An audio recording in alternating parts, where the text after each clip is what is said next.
Thank you for joining us today in Jennifer Schaus and Associates complimentary webinar series. We are coming to you live today from Washington, D.C. This year on Fridays, we are covering the Procurement Playbook. We will take a deep dive into doing business with the federal agencies and departments with our panelists. On Wednesdays at 12 p.m. Eastern, we will cover the FAR supplements or procurement regulations for the agencies and departments. Fridays, we will cover the business development and marketing aspects of the same agencies and departments. For the full schedule, the sign-up links and recordings, they are on our website. We'd like to take a moment to thank our sponsors. The Virginia PTAC at GMU offers free one-on-one counseling to firms in Virginia on federal, state, and local procurement topics. Online resources and group trainings are free with no restriction on business location. If you're interested in learning more, please use the links provided to explore what PTACs can offer. And a special thanks to our sponsor, the Federal Business Council. The FBC creates and manages virtual and in-person meetings and events to connect appropriate industry and government thought leaders, product providers, and solutions with government programs that use them. The FBC works within mission-specific programs for a variety of agencies to connect government and industry in the form of in-person and virtual conferences, training events, policy dialogue, and outreach. Over the last 40+ years, the FBC has become a comprehensive resource for connecting industry and federal government.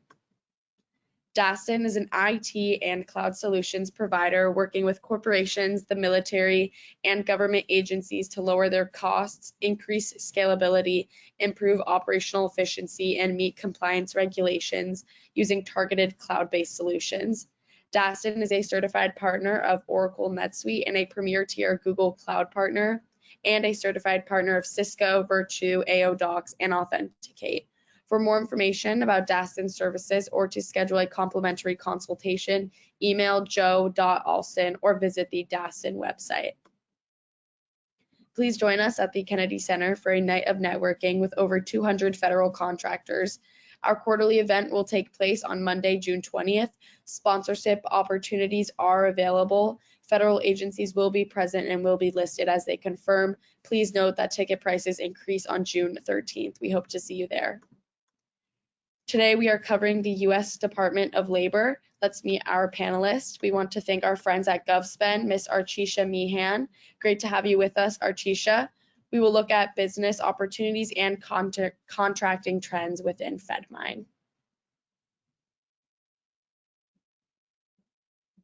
Thank you so much, and I'm actually filling in for Archisha today. My name is John Childs, and I'm excited to talk about what the data points are today.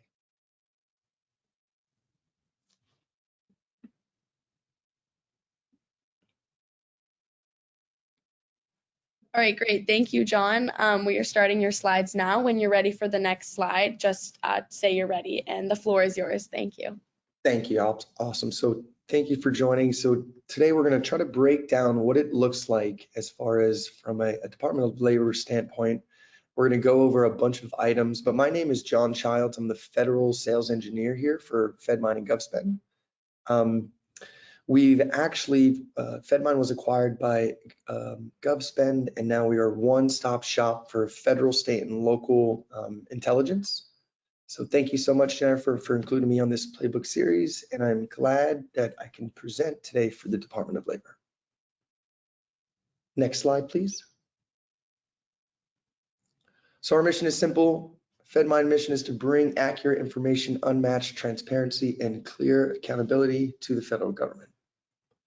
Founded in 2004, FedMine is a federal market intelligence platform that provides simplified access to the most comprehensive data, contract data sets, allowing reporting and analysts not previously possible.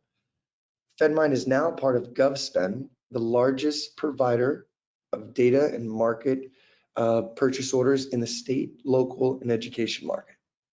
Easiest way to think about FedMine is we've gone out and aggregated and integrated all 18 different authorized federal data sets. And it's very unique. Our data is actually speaking to one another from a sense of integrated and talking points. So next slide, please. So there's, again, those 18 federal data sets aggregated in one solution, a list of those there. And what's very unique is as we start to look at the market intelligence, we'll try and encompass some of the other authorized data sets if it is going to impact the potential procurement, or what does it look like from a stand of the next action item. So it's a very unique platform in a sense of integrated, but also if you're trying to go down to the depths of the details of those transactions, we'll also be pulling that information. So very comprehensive. We're super excited to kind of see what we have today. Next slide, please. The Fed Circle. So as you see, this is our client, so the federal government, prime contractors, small and large as well. And the goal here is to really provide a transparent marketplace, enabling not only agencies but contractors to ultimately do business with the best possible outcome. Next slide, please. So we are here, the U.S. Department of Labor, to foster, promote, develop the welfare of wage earners, job seekers, and retirees of the United States, improving working conditions, advance opportunities, profitable employment, and assure work-related benefits and rights. Next slide, please. Contracts awarded. The agency awarded $2.7 billion to 1,194 companies. If you see here, we have that year over year, and it does look like we are on the same exact trend as upward spending. Next slide, please. These are contracts awarded. As we display the data in our system, you're able to kind of pinpoint the top 10 set-asides. As I'm rolling it up, no set-aside used, $1.1 billion. Small set-aside, $0.49 billion. And there's the 8A followed by the hub zone. And then if you look over to the right, top 10 prime contractors. And it's a rolled up list. What's unique again is that is integrated. So if I say, hey, let me click into one of them, I will only pull up their work with Foresight agency. So very interesting to see their work pertaining to where is it ending up and then the ultimate dollars tied to it. Next slide, please. Contracts awarded, so we're actually tracking from a NAICS perspective. It's actually not surprised to see that top one there, right, pertaining to the operation and other educational services. But then there's also a list of the PSC codes as well. So both are displayed in a rolled up fashion. Next slide, please. In terms of contracts awarded as small business in fiscal year 21, 1.4 billion was awarded to 750 companies. And if you see here, we have a rolled up fashion of the top 10 primes. Sierra Nevada Corporation, Odell Management, and a few others. I'm going to be able to provide that. And then there's the link to the report there. Next slide, please. Looking at it from a small business standpoint, at top 10 set aside as small business, the top 8A, there's no set aside, the hub zone set aside. Again, all of this is integrated. So if I just want to click in and learn more about the contractors on that, it is integrated data. And then also the same with the top 10 industry codes. Next slide, please. So we're going to be looking at the contracts awarded under the NIA code COVID-19. So if you look at here, 21 million contracts were awarded to 46 companies. Excuse me. 83% was awarded as small business contracts. Fiscal year 21 COVID spent, it was 81 million were awarded to 17 companies. 99% of the contracts were awarded as small business contracts. Excuse me. Next slide, please.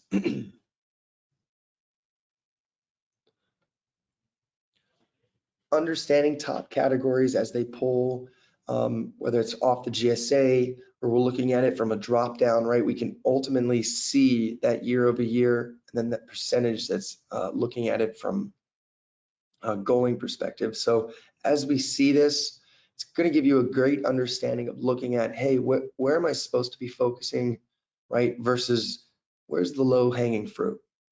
So it's a very comprehensive look into kind of what's out there, and then how can I stay on top of what's new. So as this is a live database, you're able to really look at it in a sense of, hey, what do I care about? And then let's focus on the aspects that we can parcel towards our ultimate goal, right? What is your objective? So a very interesting look from there. Next slide, please. The top GWACs, so FedMine actually tracks all the GWACs across the nation. And so we're going to look a little bit into what it looks like to be the Department of Labor. NASA SOUP up there with Alliant, CIOSP3, and then the NASA SOUP again following with the solutions for enterprise-wide procurement. So it's interesting as we look at these numbers, if you notice, we have that upward trend. We're hopeful that as we look into the future, this continues, and I know there's going to be some new GWACs coming out of some of the agencies, kind of actually maintaining and pushing others for procurement items. But it's a very interesting look year over year, and then again those grand totals just to kind of see where we're at, and hopefully we feel good about kind of those purchasing vehicles and transparency that FedMine's providing. Next slide, please. We're going to pull up the U.S. Department of Labor subcontractors. And so it's very interesting to understand the NAICS that are performed underneath those subcontracts. In the fiscal year 21, 102 million was reported as subcontract awards to 203 companies by 29 prime contractors. So it's a very interesting look. How is it allocated from a NAICS perspective, right? Can we look further into where it's ending up, and then maybe some of the contractors are using other NAICS that they're not aware of. It's just a very transparent look of how to track and knowing what's out there pertaining to the market intelligence. Next slide, please. As we show you the list of rolled up subcontractors, you'll see the top 10 subawardees with the allocated dollars. And then on the right, you'll see top 10 prime contractors. Excuse me, team. I'm a bit under the weather today. But these are going to be the top primes. So it's a very interesting look to see the relationship. And then if you want, we're actually going to be able to look at some task orders as well from these relationships. So it's a very interesting look. Next slide, please.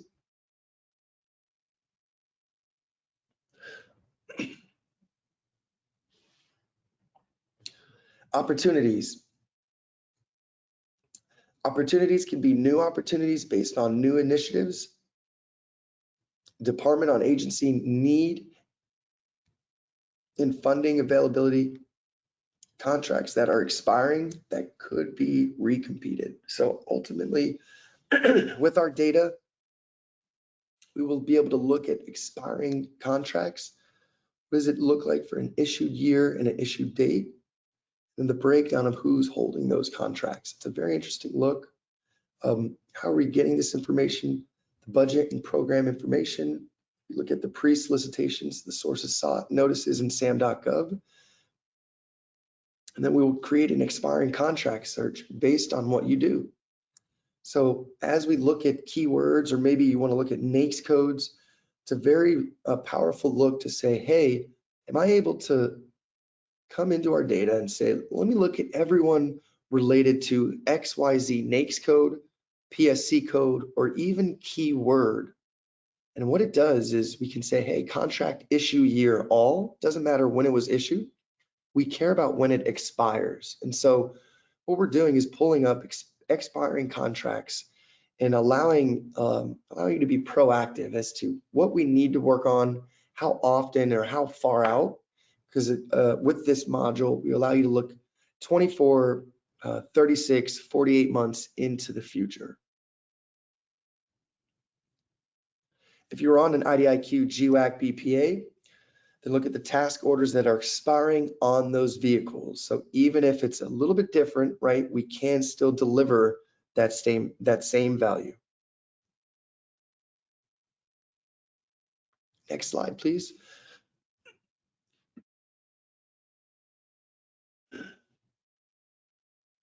So looking at the Exhibit 53 and 300s, right, this is just the Exhibit 53s, but understanding those investments, where are they at, where are they allocated, right, the project ID.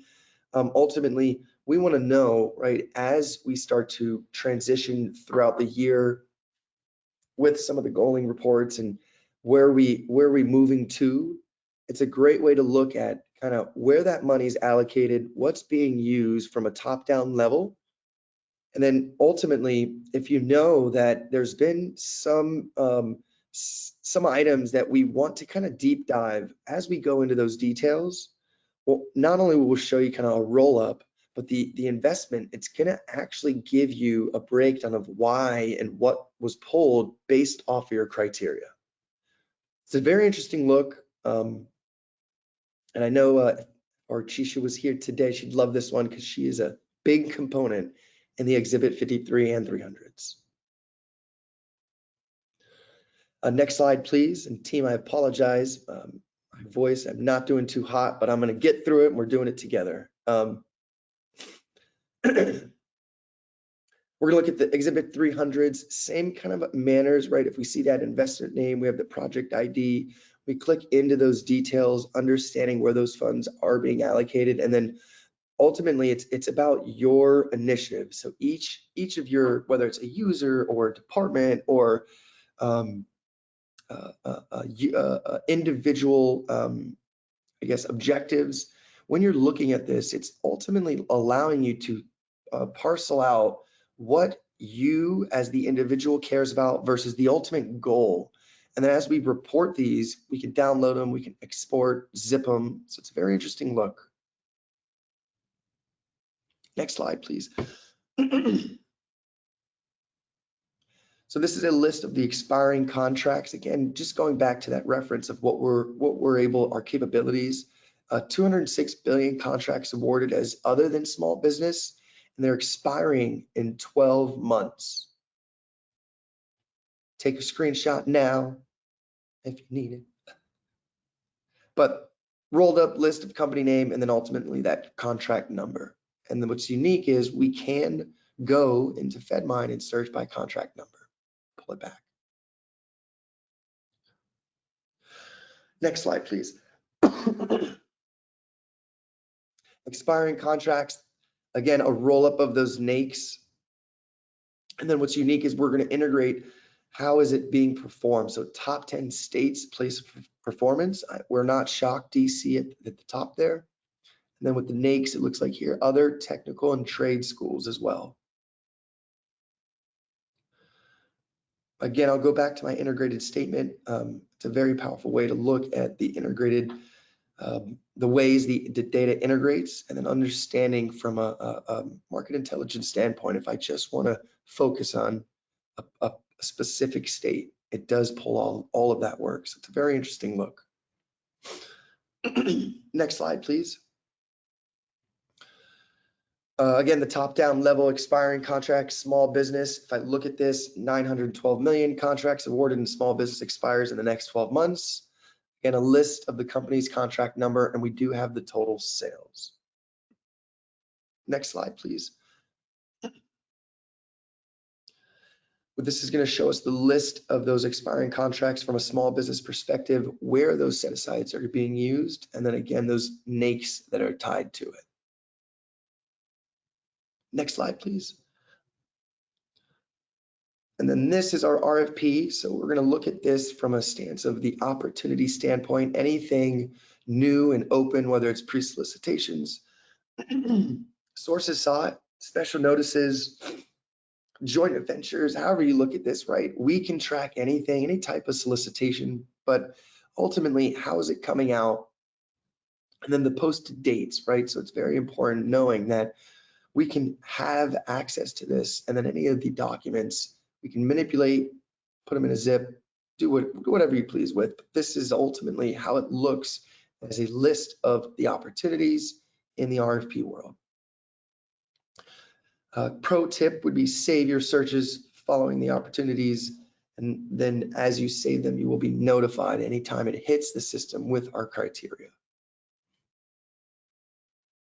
And what's unique, again, we have sam.gov embedded, and we're getting the data twice daily from sam.gov, one in the morning, one in the late evening. So when you wake up, the opportunities are fresh there.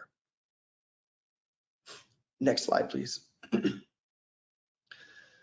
And that would complete our slide. I believe there's the link to the budget. And thank you so much today, team, for participating. If there's any questions or comments or concerns, please reach out to, you can reach out to myself, John Childs at jchilds@govspend.com, or Archisha Meehan at Meehan@govspend.com. Great, thank you so much, John, for a great overview. I'm also a little under the weather myself, so no worries there. We're gonna look at an inside perspective from the government. Unfortunately, we weren't able to host a speaker from the Department of Labor, but here you can find the main links to the agency and department, and as well as links to the small business office. Here we have a link to the acquisition forecast. You can also find all these links on our website under the departments tab. Here's a link to the SBA scorecard. And just want to say once again, please join us at the Kennedy Center for a night of networking with over 200 federal contractors. Our quarterly event will take place on Monday, June 20th. Sponsorship opportunities are available. Federal agencies will be present and will be listed as they confirm. Please note that ticket prices increase on June 13th. Once again, I want to thank our great speaker, John, and our sponsors, and to everyone who attended the presentation today. The recording and slides will be available by close of business Monday. We look forward to seeing you next week as we dig into the Department of State. The SPAR supplement will be on Wednesday and the Playbook on Friday. The registration links are on our website. Thank you so much, everyone.